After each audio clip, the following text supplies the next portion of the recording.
그래서 홍준표 시장이 이걸 알았나요? 일찌감치 그냥 초장에 싹을 싹둑 자르자 이렇게 해서 계속 공격하고 네. 오늘도 또 공격을 해요. 또 올리셨어요? 또 올렸어요. 아, 예. 그래서 지금 한동훈 네. 비대위원장은 이참에 아예 정리를 해야 한다 이제 이런 의견까지 냈는데 이런 홍 시장의 움직임은 어떻게 보여요? 그냥 이제 홍준표 시장님은 예. 워낙 오래 하셨으니까 네.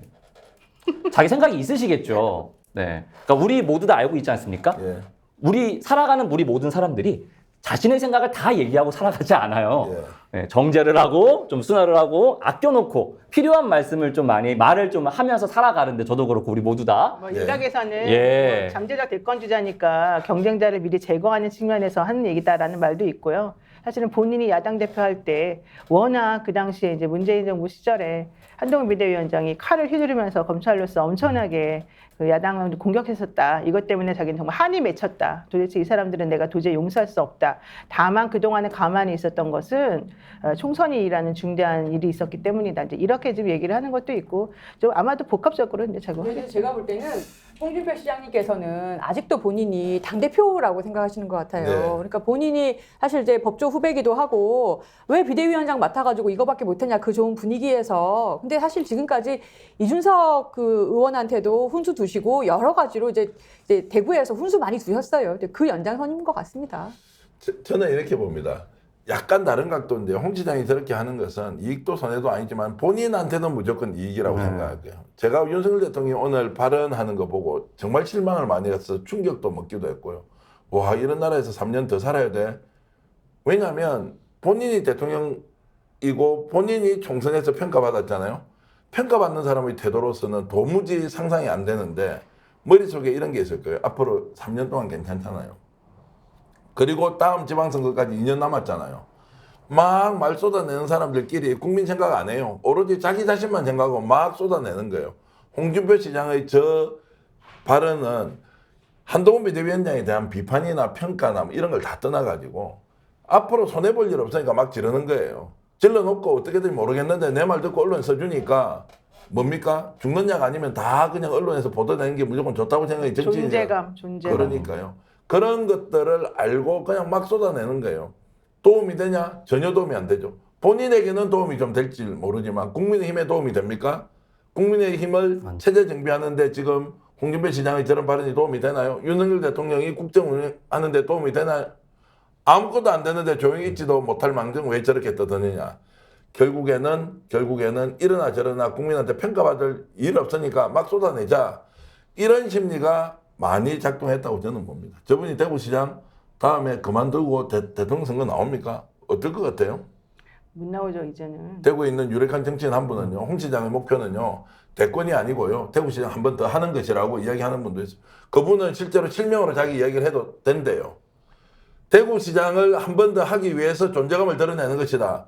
그러면 아마 홍 시장이 이제 아는 사람 통해서 야, 저 싸가지 없는 새끼 나와가지고 발언하는데 예를 들어서 저 같은 사람한테 저런 유튜브 잡놈이 나와서 하는 얘기를 왜 들어? 이렇게 할 거예요. 제가 이렇게 공격적으로 하는 이야기의 본류는 뭐냐? 국민의힘이 이렇든 저렇든 책임져야 되고요. 대통령이 책임져야 되는 선거에서 절망적으로 패배를 했어요. 하는 태도를 보세요. 저 나라 국민들이 다 피땀 흘려서 낸 세금 가지고 자기 월급 받아가는 거 아니에요? 홍 시장님이 지난번에 경남 도지사 하다가 그만두고서 나갔었잖아요. 네. 그거를 가장 후회한대요. 그러니까 지자체장이라고 하는 것은 기본적으로 국회의원이 할 수 있는 일하고 좀 다른 차원에서 엄청나게 권한을 많이 가지고 있잖아요. 그러니까 인허가권이라든가 뭔가 엄청나게 우리들이 알지 못하는 수많은 곳에서 영향력이 크다는 거예요.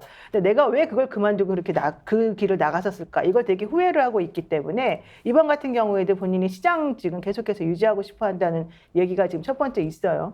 두 번째, 이분이 어저께 갑자기 또 뜬금없이 송영길 대표 죽을 때 지은 것도 아닌데 이제 풀어줘라 이런 얘기를 지금 해요. 근데 보세요. 송영길 대표 어차피 좀 있으면 6개월 구속기간 다 만료가 돼가지고 5월 말이나 2월 초면 다 무조건 나와야 돼요. 근데 지금 정치인들 중에서 아무도 송영길 대표에 대해서 그런 말 한 사람이 없었어요. 근데 지금 이분이 갑자기 그 뜬금없이 그 얘기를 하고 나니까 사람들이 또 그 언론에서 그걸 많이 또 보도를 해줬거든요.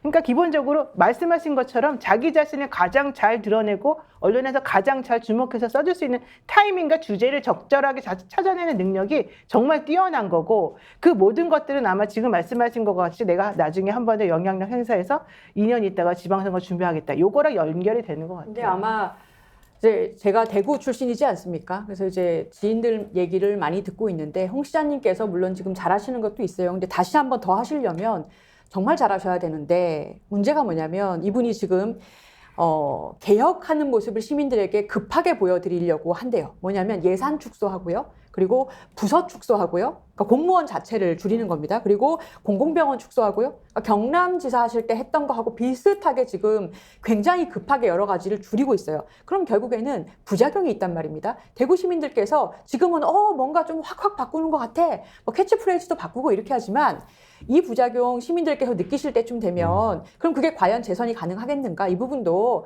시장님께서 저희 방송 보실지 모르겠지만 깊이 좀 숙고하셔야 되는 부분인 것 같습니다. 보고 욕해요. 다 보시나요? 아마 뭐 안 보더라도 누가 보고 욕하겠지만, 그 뭐 홍 시장이 잘하는 것도 있다고 하지만 제가 뭐 그건 잘 모르겠고요. 그 공직 사회에서 대구 가면요, 4급 이상 공무원들 있죠, 서기관이라 그럽니다. 네. 그분들은 홍준표 시장 대면에서 보고할 기회가 한 번도 없어요. 제가 그 이야기 듣고 기함을 했죠. 야, 너까지 왜 내한테 와서 보고해?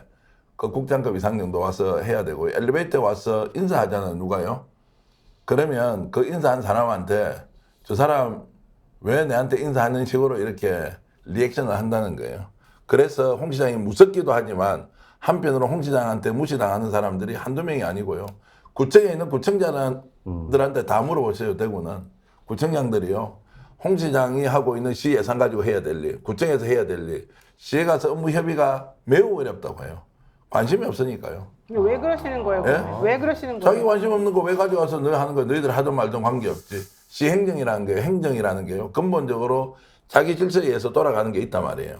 굳이 누군가가 뭐 공약사업, 정책사업 하지 않더라도 도시가 당장 중단되고 이런 게 아닌단 말이에요.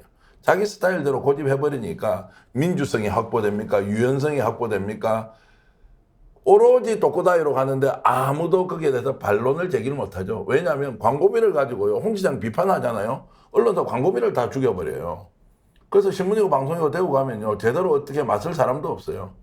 광고비를 죽여버리니까, 예를 들어서 많이 받는 언론사는 1년에 한 몇십억 받을 거고요, 적게 받는 언론사도 몇 억씩 받으니까 이게 생존의 기반 아니에요? 그걸 딱 흔들고 실제로 그렇게 비판하면은 바로 광고를 끊어버려요. 그러니까 어떻게 되느냐? 그 언론사 찍소리 못하든지 아니면 광고비 안 받고 끝까지 싸우든지, 뭐 이런 방식으로 시정 운영하는 것은 대구에 이미 잘 알려져 있다. 그래서 뭐 재선을 하든 말든 그건 시민의 선택이고 평가죠.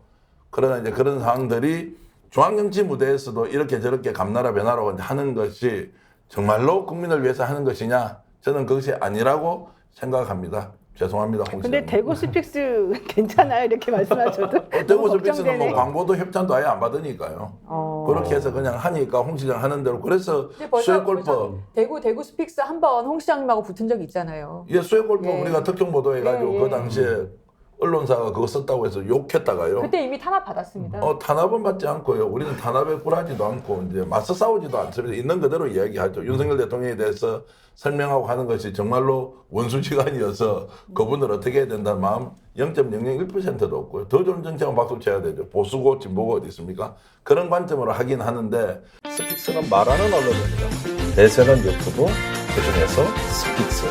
좋아요, 댓글, 구독, 알림 설정. 여러분이 저희를 사랑해 주시고 우리가 여러분을 사랑하는 4가지 방법입니다.